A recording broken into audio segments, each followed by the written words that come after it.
At the beginning of the year, this channel exclusively leaked that Zen 5 was unfortunately being pushed back to the second half of 2024 for its launch, and also that AMD would be using the 800 moniker for its new motherboard series that largely didn't really seem to increase the I/O overall from the 600 series. It really just seemed like a simplified lineup that added USB 4, if we're being honest. And yeah, in January, I didn't really think this was that crazy of a leak overall, and so it really did surprise me when I got a ton of pushback from self-proclaimed experts on Twitter that swore I was wrong.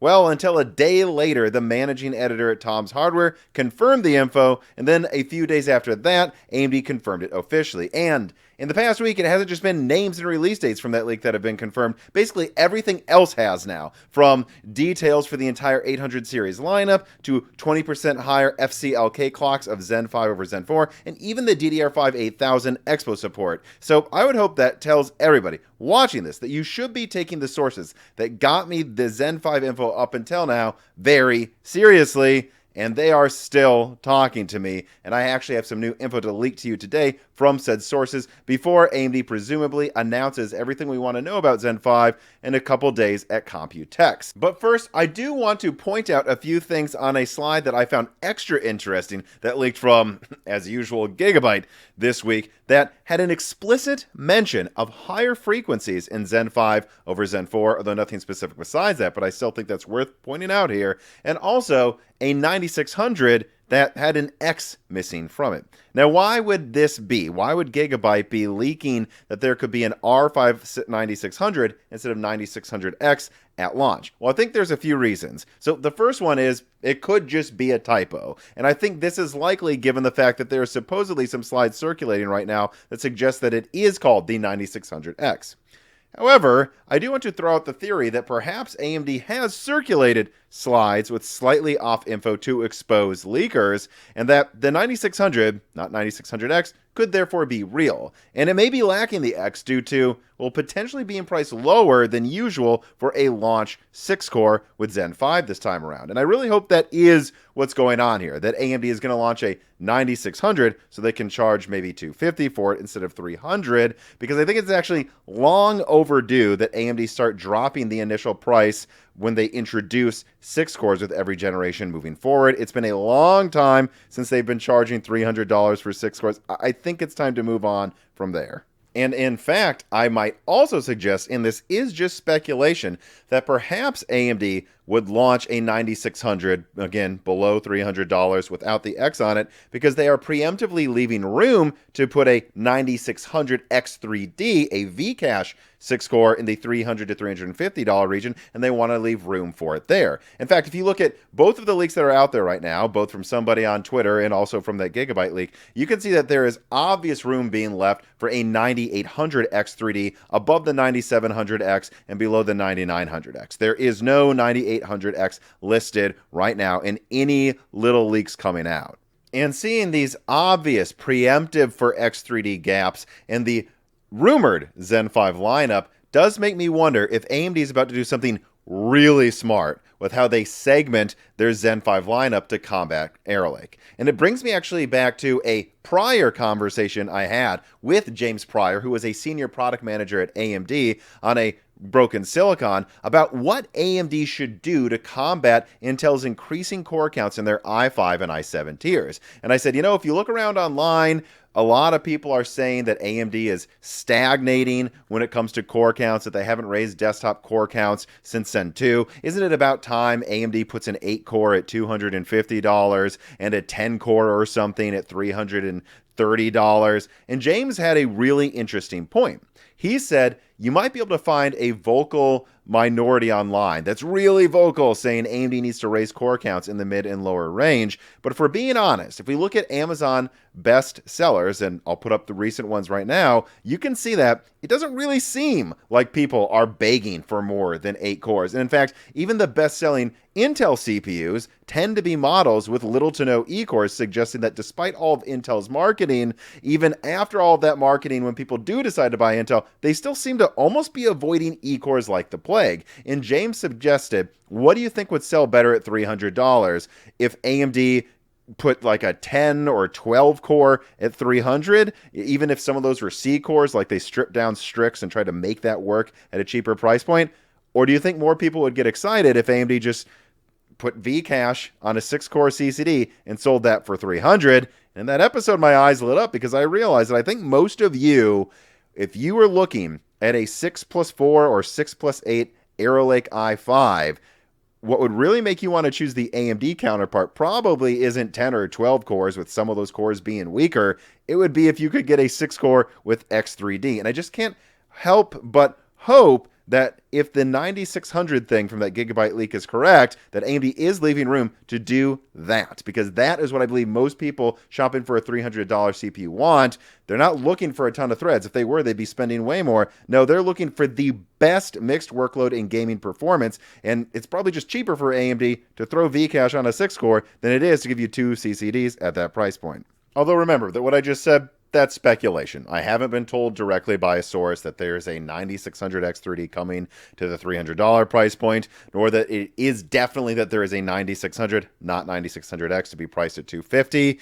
Who knows? Maybe I just created an entire conspiracy theory out of a simple typo. But I do think that would be the smart thing for AMD to do. I mean, they're already selling a 5nm 6-core for less than $200. They could definitely afford to do a basically the same node 6-core for $250, and I think that is the price point that 6 cores should be at from now. And I do think it'd be very, very wise to not bother trying to, like, I don't know, cut down Strix into some 10-core or 8-core for cheap to combat the i5. I think most people looking at i5s would much rather just get a 9600 X3D, but it is just speculation. Although, you know, I will say this. Those 2 leaks that are out there right now, one on Twitter, one from Gigabyte again, there is conflicting info. Like, the boost clocks on that Twitter leak are higher for some of them, but not all of them, whereas Gigabyte's clearly says higher clocks there, and then the names are different. So I do think something's going on here where we have 2 convincing looking leaks, but they directly conflict with each other, and so something is up. And I would like to suggest, though, that you have to remember that these things are subject to change. And I've received leaks a couple days before a conference, even sometimes I believe the morning of or the night before, and then just hours later, some of the information on the slides changed. It is subject to change, and that's because last minute AMD can get some final metric of performance from a last minute benchmark that's higher, or they can change what they want to call something or how they want to portray the numbers. And so just because somebody received a real set of slides from AMD a few days before a conference does not mean that is what AMD is going to reveal a few days later. But we'll just see. And I think that people should be careful what they read into right now, because it's going to get crazy over this weekend. But anyways, when can you expect X3D Zen 5 products, or maybe even dense SKUs with higher core counts than 16 cores if AMD was generous? And what should you be expecting out of Zen 5 in terms of per core performance? Well, I have some final whispers I want to leak to you all tonight, including a very interesting update on Turin-AI. But first, an ad from a sponsor. Have you ever spotted something interesting online but weren't sure if you could get it cheaper somewhere else, and really weren't sure where else to look besides the usual online commerce sites? Well, you should make sure that you always check AliExpress for the best prices. This piece of content is brought to you by AliExpress. AliExpress is a feather everyone should have in their online shopping cap for finding the best prices on products like this Razer Basilisk V3 customizable ergonomic gaming mouse. It has 11 customizable Razer Chroma RGB lighting zones, a 26,000 DPI optical sensor, and of course, it utilizes that iconic ergonomic design Razer's known for with a thumb rest. Or on AliExpress, you can also find the Transformers TF T10 Bluetooth 5.4 low latency earbuds as well that have 360 degrees of surround sound, dual modes for music and gaming, and also ultra low latency for gaming and more enjoyable video viewing as well. And of course, AliExpress also offers free shipping for new users, free returns, and they accept all major credit cards and debit cards, and PayPal, Google Pay, Apple Pay, and even pay later programs like Klarna and Afterpay. So support Moore's Law is Dead and save up to 90% off during the AliExpress Summer Carnival sales event. Make sure if you do that, you're using the codes on screen and following those links in the description and the directions there as well. Doing that will make sure you get the best prices possible during their summer carnival sales event. And remember, just clicking on those links helps the channel a ton, but of course, using offer codes and following the directions below helps even more. So support Moore's Law is Dead by checking out AliExpress today.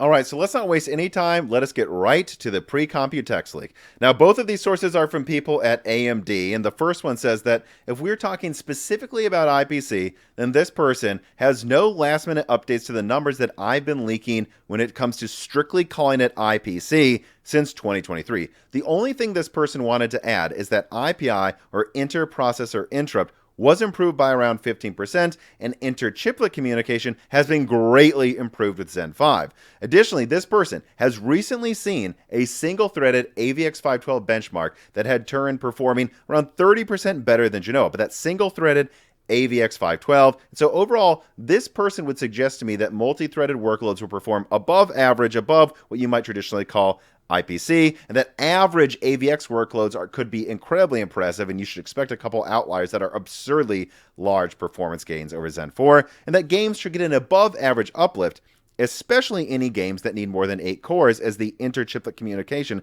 is going to help with that greatly. Now, a second source at AMD told me they continue to hear that Turin will be ready in September, and therefore client products could launch a month or two before that, just like what we've seen with many generations before. I think this directly points to August or even, July as being the release date for Zen 5 for desktop. But unfortunately, this person says the Zen 5C variants may slip in release date to Q1 2025, and that they also hear that X3D is trailing the Zen 5 standard release by at least a quarter. And so, in other words, while it's possible we'll see some X3D client parts launch before the end of this year, they can't say that they're sure of it. And you really shouldn't expect like a 9800 X3D to launch before, I would say, November. And it is very likely that it might just wait until January, but we'll see about that. Oh, and this person also wanted to warn me that Turin AI sounds canceled. In fact, this person says the only reason that they have been working on it until recently, despite tons of issues, is that they were hoping Microsoft was going to be heavily interested in it. However, now it sounds like they have their own solution that's making them uninterested in Turin AI.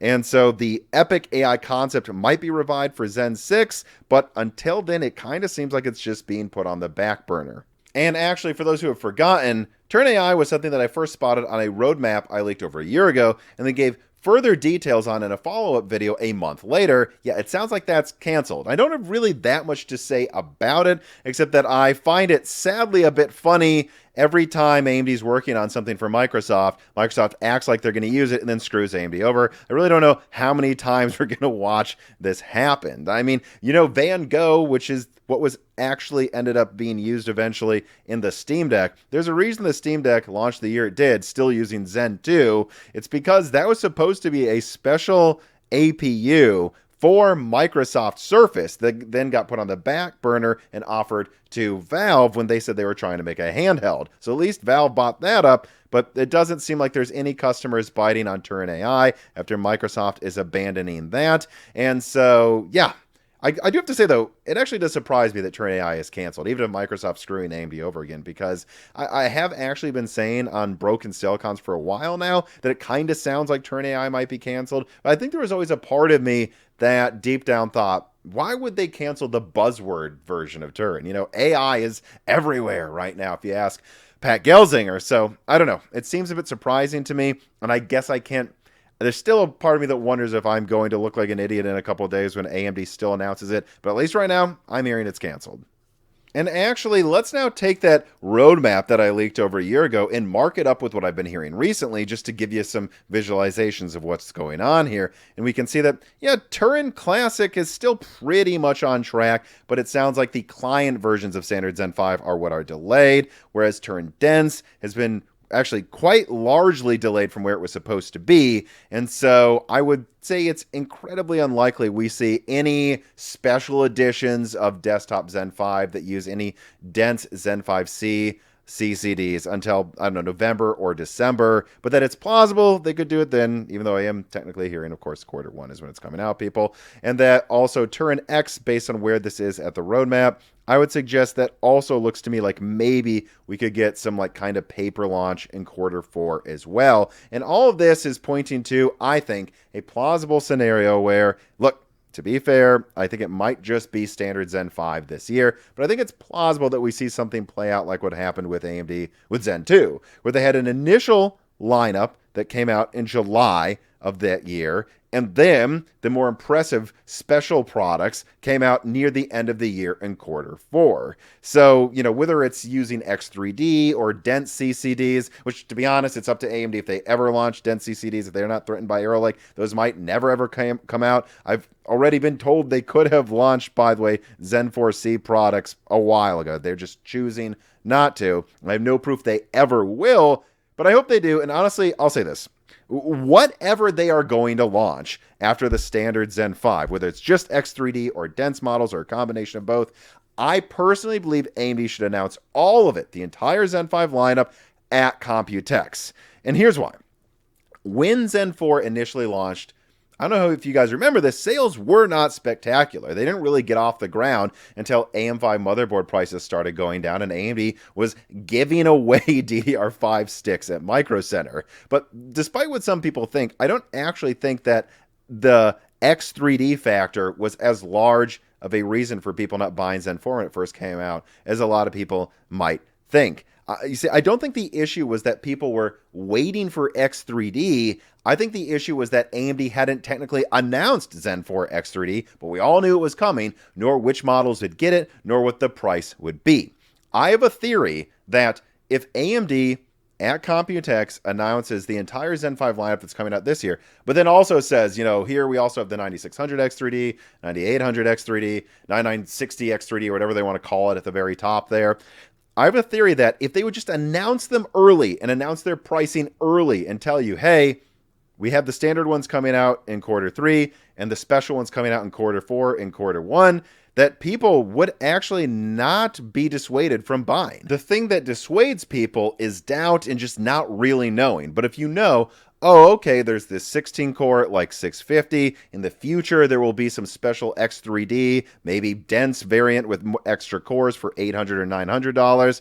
They'll go, well, that's going to cost more. I'll just get the 16-core now. Or, hey, the 9700X is like $350 or something. Whatever. I'll buy that now. I'm not going to wait a quarter to get a $450 9800 X3D. It's the not knowing exactly when and the price that I think hurt Zen 4 sales early on. And so no matter what they launch, whether they ever launch any Zen 5C products to desktop, whether they launch whatever X3D products, AMD at Computex, just tell people what the full lineup will be so they can make an informed decision. And in fact, instead of dissuading people and making them wait, what I think would actually happen is it would make people wait from buying Arrow Lake. Like, imagine it. Imagine if AMD announced, like 16, 12, 8, and 6-core standard Zen 5 is launching quarter 3, and they're like, even in quarter 1, let's say, we're going to have the X3D 6-core, X3D 8-core, and then some special edition Super X3D, like 16 or higher core count model in quarter 1.